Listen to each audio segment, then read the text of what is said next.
Please Gopal, ನನ್ನನ್ನು ಬಿಟ್ಬಿಡು. ನಿನಗೆ ಎಷ್ಟು ಬೇಕು ಅಷ್ಟು ಹಣ ನೀಡ್ತೇನೆ. ನನ್ನನ್ನು ಮಾತ್ರ ಏನೂ ಮಾಡಬೇಡ. ನಿಮ್ಮ ಸಾರ್ಗೆ ಕೂಡ ಇಲ್ಲಿ ನಡೆದದ್ದು ಯಾವುದೂ ಹೇಳೋದಿಲ್ಲ.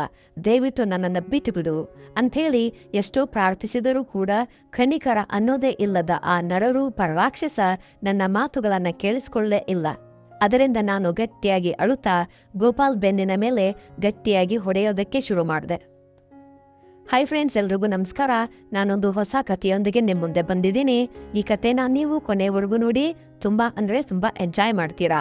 ಹಾಗೆ ನಮ್ಮ ಚಾನಲನ್ನು ಸಬ್ಸ್ಕ್ರೈಬ್ ಮಾಡಿ, ಲೈಕ್ ಮಾಡಿ, ಶೇರ್ ಮಾಡಿ. ನನ್ನ ಹೆಸರು ಲತಾ. ನಾನು ಗುಂಟೂರಿನಲ್ಲಿರೋ ಒಂದು ಕಾಲೇಜಿನಲ್ಲಿ ಪ್ರೊಫೆಸರ್ ಆಗಿ ಕೆಲಸ ಮಾಡ್ತಾ ಇದ್ದೀನಿ. ನನ್ನ ಗಂಡನ ಹೆಸರು ರಾಜೇಶ್, ಒಂದು ಸೆಂಟ್ರಲ್ ಗೌರ್ಮೆಂಟ್ ಉದ್ಯೋಗಿ. ನಮಗೆ ಮದುವೆಯಾಗಿ ಇಲ್ಲಿಯವರೆಗೆ 5 ವರ್ಷಗಳು ಕಳೀತಾ ಇದ್ರೂ ಕೂಡ ನಮ್ಮ ದುರಾದೃಷ್ಟವು ಏನೋ ತಿಳಿಯಲಿಲ್ಲ. ಆದರೆ ಇನ್ನೂ ನಮಗೆ ಮಕ್ಕಳು ಆಗಲೇ ಇಲ್ಲ. ಇನ್ನು ನಮ್ಮಿಬ್ಬರಿಗೂ ಜಾಬ್ಸ್ ಇರೋದ್ರಿಂದ ಮನೆಯಲ್ಲಿರೋದಕ್ಕೆ, ಮನೆಯ ಕೆಲಸಗಳನ್ನೆಲ್ಲ ನೋಡಿಕೊಳ್ಳೋದಕ್ಕೆ ನಮ್ಮ ಯಜಮಾನರು ಒಂದು ದಿನ ತಮ್ಮ ಊರಿನಿಂದ ಒಬ್ಬ ಕೆಲಸದವನನ್ನ ಕರೆದುಕೊಂಡು ಬಂದಿದ್ದಾರೆ. ಅವನ ಹೆಸರೇ ಗೋಪಾಲ್. ಗೋಪಾಲ್ ತುಂಬ ಒಳ್ಳೆಯವನು, ಅಮಾಯಕ ಕೂಡ. ಅವನ ವಯಸ್ಸು ಸುಮಾರು 22 ವರ್ಷಗಳವರೆಗೆ ಇರಬಹುದು. ನೋಡಲು ಕೂಡ ತುಂಬ ಬುದ್ಧಿವಂತನ ಥರ ಕಾಣಿಸ್ತಾನೆ. ಮನೆಯಲ್ಲಿ ಕೆಲಸಗಳನ್ನೆಲ್ಲ ಚುರುಕಾಗಿ ಮಾಡ್ತಾ ಇರ್ತಾ ಇದ್ದ. ಇನ್ನು ನಾವು ಇರೋದು ಡಬಲ್ ಬೆಡ್ರೂಮ್ ಡೂಪ್ಲೆಕ್ಸ್ ಹೌಸ್.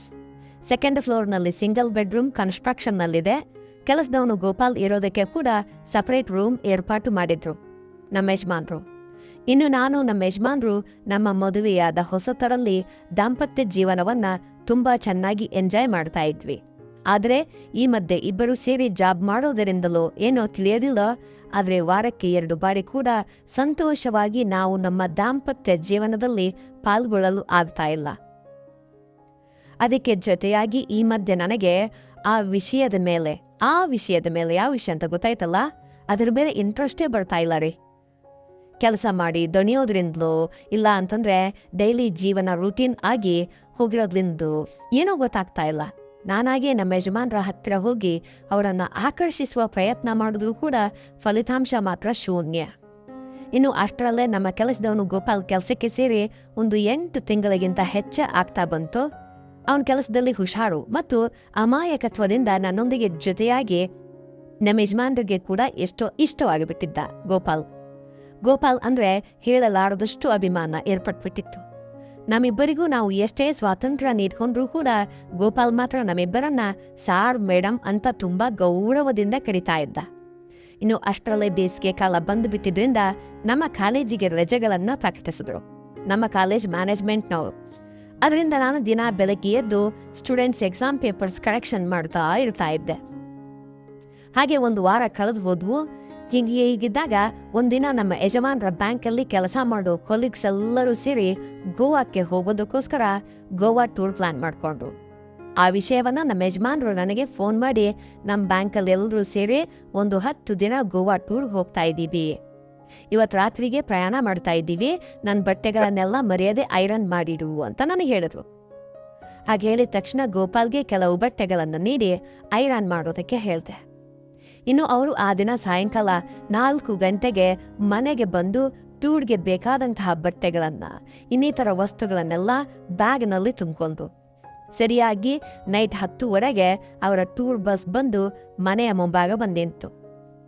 ಅದರಿಂದ ಅವರು ಬಸ್ ಹತ್ತಿ ಹೋಗ್ತಾ ನನಗೆ ಜಾಗ್ರತೆ ಅಂಥೇಳಿ ಹೋಗೋದಷ್ಟೇ ಅಲ್ಲದೆ ಗೋಪಾಲ್ಗೆ ಮನೆಯನ್ನ ಜಾಗ್ರತೆಯಾಗಿ ನೋಡ್ಕೋ ಅಂತ ಹೇಳಿದ್ರು.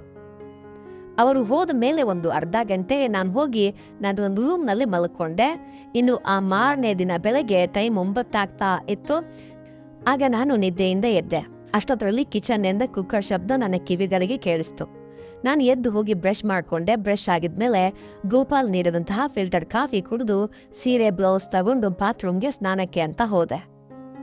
ಹಾಗೆ ಬಾತ್ರೂಮ್ಗೆ ಹೋದ ತಕ್ಷಣ ಗೋಪಾಲ್ ಬಾತ್ರೂಮ್ ಡೋರ್ ಹತ್ರನೇ ನಿಂತು ಅಲ್ಲಿರುವ ಇದನ್ನ ನೋಡ್ತಾ ಇದ್ದ. ಅದನ್ನ ನಾನು ನೋಡ್ಬಿಟ್ಟೆ. ಹಾಗೆ ಅವನು ಎಷ್ಟು ದಿನದಿಂದ ನೋಡ್ತಾ ಇದ್ನೋ ನನಗೆ ಗೊತ್ತಿಲ್ಲ. ಆದ್ರೆ ಆ ದಿನ ಮಾತ್ರ ಸಡನ್ ಆಗಿ ನಾನು ಬಾತ್ರೂಮ್ನಿಂದ ಹೊರಗೆ ಬರೋಷ್ಟರಲ್ಲಿ ಡೋರ್ ಪಕ್ಕದಲ್ಲೇ ಗೋಪಾಲ್ ಕಾಣಿಸ್ದ.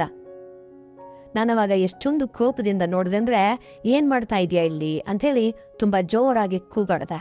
ಆ ಕೋಪದಲ್ಲಿ ಮೂಗಿನ ಹೊಳ್ಳೆಗಳಿಂದ ಬರುತ್ತಿರುವ ಉಸಿರಾಟ ತುಂಬ ವೇಗವಾಗಿ ಬಿಡುತ್ತಾ ಗೋಪಾಲನನ್ನ ನಿಲ್ಲಿಸಿ ಕೇಳೋಷ್ಟರಲ್ಲಿ ಯಾರಾದರೂ ನೋಡ್ತಾರೋ ಅನ್ನುವ ಗಾಬರಿ, ನನ್ನ ಗಂಡನಿಗೆ ವಿಷಯ ಹೇಳಿಬಿಡ್ತೇನೋ ಅನ್ನೋ ಭಯ ಎರಡೂ ಅವನಿಗಾಯ್ತು. ಅದರಿಂದ ಗೋಪಾಲ್ ನಾನು ಏನೂ ಮಾಡಲಿಲ್ಲ ಮೇಡಮ್ ಅನ್ನುತ್ತಾ ಭಯದಿಂದ ತನ್ನ ಸಮಾಧಾನವನ್ನ ಹೇಳ್ದ.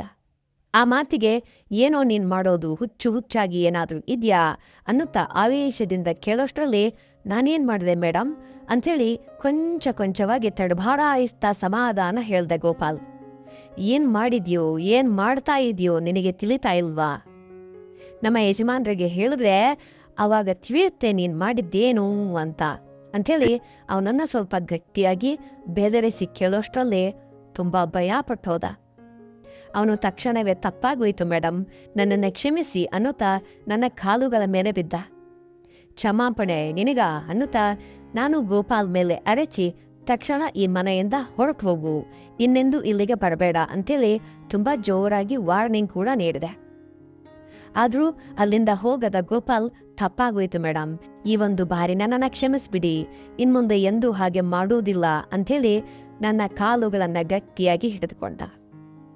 ಅವನು ಎಷ್ಟೇ ಹೇಳ್ತಾ ಇದ್ರೂ ಅಲ್ಲಿಂದ ಹೋಗದೆ ಇರೋದಕ್ಕೆ ತುಂಬ ಕಿರಿಕಿರಿಗೊಂಡು ನೀನು ಈಗ ಇಲ್ಲಿಂದ ಹೋಗ್ತೀಯಾ ಇಲ್ವಾ, ಇಲ್ಲ ಅಂತಂದರೆ ನಮ್ಮ ಯಜಮಾನ್ರಿಗೆ ಫೋನ್ ಮಾಡ್ಲಾ ಅಂಥೇಳಿ ನನ್ನ ಫೋನನ್ನು ತೆಗೆದುಕೊಂಡೆ. ನನ್ನ ಗಂಡನಿಗೆ ಫೋನ್ ಮಾಡೋದಕ್ಕೆ ಹೋದೆ. ಅದರಿಂದ ಇದೇ ಒಳ್ಳೆಯ ಚಾನ್ಸ್ ಅಂತ ಅನ್ಕೊಂಡ ಆ ಗೋಪಾಲ್ ಗಿರಾಕಿ ಏನ್ ಮಾಡ್ದ ಅಂದ್ರೆ ತನ್ನ ಎರಡೂ ಕೈಗಳಿಂದ ನನ್ನ ಕಾಲುಗಳೆರಡನ್ನ ಗಟ್ಟಿಯಾಗಿ ಹಿಡಿದುಕೊಂಡು ನನ್ನ ತಲೆಯನ್ನ ಬೇಕಂತಲೇ ನನಗೆ ತಾಗಿಸೋದಕ್ಕೆ ಶುರು ಮಾಡ್ದ, ತನ್ನ ತಲೆಯನ್ನ. ಅದರಿಂದ ಏನೋ ಮಾಡ್ತಾ ಇದೀಯಾ ಅನ್ನುತ್ತಾ ನಾನು ತುಂಬಾ ಕೋಪದಿಂದ ಗೋಪಾಲ್ ತಲೆಯ ಮೇಲೆ ನನ್ನ ಕೈಗಳನ್ನ ಇಟ್ಟು ಅವನನ್ನ ಸ್ವಲ್ಪ ಪಕ್ಕಕ್ಕೆ ತಳ್ಳೋದಕ್ಕೆ ಪ್ರಯತ್ನವನ್ನ ಮಾಡಿದೆ. ನಾನು ಹಾಗೆ ಗೋಪಾಲ್ ತಲೆಯ ಮೇಲೆ ನನ್ನ ಕೈಗಳನ್ನು ಇಟ್ಟಿದ್ದರಿಂದ ಗೋಪಾಲ್ ತಕ್ಷಣವೇ ಏನು ಮಾಡ್ದ ಅಂದರೆ ಎರಡು ಕೈಗಳನ್ನು ಹಿಡಿದುಕೊಂಡ. ನನ್ನ ಕೈಯಲ್ಲಿದ್ದ ಫೋನನ್ನು ತೆಗೆದುಕೊಂಡು ದೂರಕ್ಕೆ ಎಸ್ತುಬಿಟ್ಟ. ಅಲ್ಲಿಯವರೆಗೆ ಕೆಳಗೆ ಕೂತ್ಕೊಂಡು ನನ್ನ ಕಾಲು ಹಿಡಿದುಕೊಂಡವನಂತೆ ನಾಟಕ ಮಾಡಿದ್ದ ಅವನು ಸಡನ್ನಾಗಿ ಎದ್ದು ನಿಂತು ನನ್ನನ್ನು ಗಟ್ಟಿಯಾಗಿ ಹಿಡಿದುಕೊಳ್ಳುತ್ತಾ ಅರಚಲು ಹೋದ ನನ್ನ ಬಾಯನ್ನ ತನ್ನ ಕೈಯಿಂದ ಮುಚ್ಚಿದ. ಆ ಘಟನೆಯಿಂದ ಬೆಚ್ಚಿ ಬಿದ್ದ ನಾನು ನನ್ನ ತಲೆಯನ್ನ ಅತ್ತ ಇತ್ತ ತಿರುಗಿಸುತ್ತಾ ನನ್ನ ಬಾಯನ್ನ ಬಿಡಿಸ್ಕೊಳ್ಳೋದಕ್ಕೆ ಎಷ್ಟೊಂದು ಪ್ರಯತ್ನ ಪಟ್ಟರೂ ಕೂಡ ಆಗಿಲ್ಲ. ಮೇಲಾಗಿ ನನ್ನ ಕಣ್ಣುಗಳನ್ನ ದೊಡ್ಡದು ಮಾಡುತ್ತಾ ನನ್ನ ಎರಡೂ ಕೈಗಳಿಂದ ಗೋಪಾಲ್ ಹೆಗಲ ಮೇಲೆ ಹೊಡೆಯುತ್ತಾ ಗೋಪಾಲ್ನನ್ನ ನನ್ನಿಂದ ದೂರಕ್ಕೆ ತಳ್ಳೋದಕ್ಕೆ ನನ್ನ ಶಕ್ತಿ ಪೂರ್ತಿಯನ್ನ ಉಪಯೋಗವನ್ನ ಮಾಡಿದೆ. ಆದರೂ ಕೂಡ ಅವನು ಮಾತ್ರ ಹಿಂದಕ್ಕೆ ಸರಿಯಲೇ ಇಲ್ಲ. ಅದರಿಂದ ನನ್ನ ಹಿಂದಿರುವ ಗೋಡೆಗೆ ನನ್ನನ್ನು ಒತ್ತಿ ಹಿಡಿದು ತನ್ನ ಕೈಯಿಂದ ನನ್ನ ಬಾಯನ್ನ ಗಟ್ಟಿಯಾಗಿ ಮುಚ್ಚುತ್ತಾ ನನ್ನ ಮೇಲೆ ದೌರ್ಜನ್ಯ ಮಾಡೋದಕ್ಕೆ ಸ್ಟಾರ್ಟ್ ಮಾಡ್ದ. ಆ ಸಮಯದಲ್ಲೂ ನಾನು ನನ್ನ ಬಲ ಪೂರ್ತಿಯಾಗಿ ಉಪಯೋಗವನ್ನ ಮಾಡಿದೆ. ಉಪಯೋಗಿಸಿ ಗೋಪಾಲನ ಹಿಂದಕ್ಕೆ ತಳ್ಳಬೇಕು ಅಂತ ಎಷ್ಟೋ ಪ್ರಯತ್ನಿಸಿದೆ, ಆದರೆ ಆಗಲೇ ಇಲ್ಲ. ಆ ಸಮಯದಲ್ಲಿ ಗೋಪಾಲ್ ಬಲದ ಮುಂದೆ ನನ್ನ ಪ್ರಯತ್ನಗಳೆಲ್ಲ ಕೂಡ ವಿಫಲ ಆಗಿ ಹೋಗಿಬಿಟ್ಟವು. ಗೋಪಾಲ್ ಬೆನ್ನಿನ ಮೇಲೆ ಗಿರ್ತಾ ಇದ್ದೆ, ಆದರೂ ಕೂಡ ಗೋಪಾಲ್ ಮಾತ್ರ ನನ್ನ ಮೇಲೆ ಮಾಡೋದನ್ನ ನಿಲ್ಲಿಸಲೇ ಇಲ್ಲ.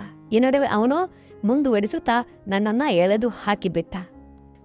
ಅದರಿಂದ ಇನ್ನು ಅವನ ಮೇಲೆ ನಾನು ಗೆಲ್ಲಲಾರೆ ಅಂತ ನಾನು ತಿಳಿದುಕೊಂಡ ನಾನು ಅವನ ಕೈಗಳಿಂದ ನನ್ನನ್ನು ರಕ್ಷಿಸಿದುಕೊಳ್ಳೋಕ್ಕೋಸ್ಕರ ಅಳೋದಕ್ಕೆ ಪ್ರಾರಂಭಿಸಿದೆ. ಪ್ಲೀಸ್ ಗೋಪಾಲ್, ನನ್ನನ್ನು ಬಿಟ್ಬಿಡು, ನಿನಗೆ ಎಷ್ಟು ಬೇಕೋ ಅಷ್ಟು ಹಣ ನೀಡ್ತೇನೆ, ನನ್ನನ್ನು ಮಾತ್ರ ಏನೂ ಮಾಡಬೇಡ, ನಿಮ್ಮ ಸಾರ್ಗೆ ಕೂಡ ಇಲ್ಲಿ ನಡೆದದ್ದು ನಾನು ಏನು ಹೇಳೋದಿಲ್ಲ ಅಂತ ಹೇಳಿದೆ. ದಯವಿಟ್ಟು ನನ್ನನ್ನು ಬಿಟ್ಟುಬಿಡು ಅಂತ ನಾನು ಗೋಗರೆದುಕೊಂಡು ಕೇಳಿದೆ. ಎಷ್ಟೇ ಪ್ರಾರ್ಥನೆ ಮಾಡಿದ್ರೂ ಕೂಡ ನನ್ನ ಮಾತುಗಳು ಆ ರಾಕ್ಷಸನಿಗೆ ಕೇಳಿಸಿಕೊಳ್ಳಲೇ ಇಲ್ಲ. ಅದರಿಂದ ನಾನು ಗಟ್ಟಿಯಾಗಿ ಅಳುತ್ತಾ ಗೋಪಾಲ್ಗೆ ಗಟ್ಟಿಯಾಗಿ ಹೊಡೆಯೋದಕ್ಕೆ ಶುರು ಮಾಡಿದೆ. ನಾನು ಹಾಗೆ ಮಾಡಿದ್ದರಿಂದ ತುಂಬ ಕೋಪ ತಂದುಕೊಂಡ ಗೋಪಾಲ್ ಇನ್ನು ಏನೇನು ತಡ ಮಾಡೋದು ಸರಿಯಲ್ಲ ಅಂತ ಭಾವಿಸಿ ನನ್ನನ್ನು ಹಾಗೆ ತನ್ನ ಎರಡೂ ಕೈಗಳಿಂದ ಎತ್ಕೊಂಡು ಪಕ್ಕದಲ್ಲೇ ಇದ್ದಂತಹ ರೂಮ್ ಒಳಗೆ ಕರೆದುಕೊಂಡು ಹೋಗ್ಬಿಟ್ಟ. ಆ ಸಮಯದಲ್ಲಿ ಅವನು ನನ್ನ ಮೇಲೆ ತೋರಿಸಿದಂತಹ ಆ ಕ್ರೂರ ಬುದ್ಧಿಗೆ ನಾನು ಹಾಕುತ್ತಾ ಇದ್ದ ಆರ್ತನಾದಗಳ ಸಾಕ್ಷಿಯಾಗಿದ್ರೂ ಕೂಡ ಅವುಗಳು ಸ್ವಲ್ಪವೂ ಪಟ್ಟಿಸಿಕೊಳ್ಳದ ಆ ಗೋಪಾಲ್ ಗಿರಾಕಿ ನನ್ನ ಇಚ್ಛೆಗೆ ವಿರುದ್ಧವಾಗಿ ನನ್ನ ಮೇಲೆ ಇದನ್ನು ಮಾಡೋದಕ್ಕೆ ಬಳಸ್ಕೊಂತ.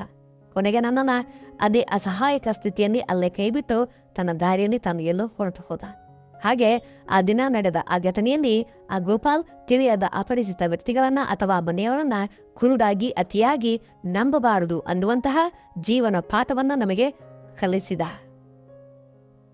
ಓಕೆ ಫ್ರೆಂಡ್ಸ್, ಈ ನಮ್ಮ ವಿಡಿಯೋ ಏನಾದರೂ ನಿಮಗೆ ಇಷ್ಟ ಆದರೆ ದಯವಿಟ್ಟು ನಮ್ಮ ಚಾನಲನ್ನು ಸಬ್ಸ್ಕ್ರೈಬ್ ಮಾಡಿ, ಲೈಕ್ ಮಾಡಿ. ಇನ್ನೊಂದು ಹೊಸ ಕಥೆಯೊಂದಿಗೆ ಭೇಟಿಯಾಗೋಣ ಆದಷ್ಟು ಬೇಗ. ಧನ್ಯವಾದಗಳು. ಶುಭ ದಿನ. Take care. ಬಾಯ್.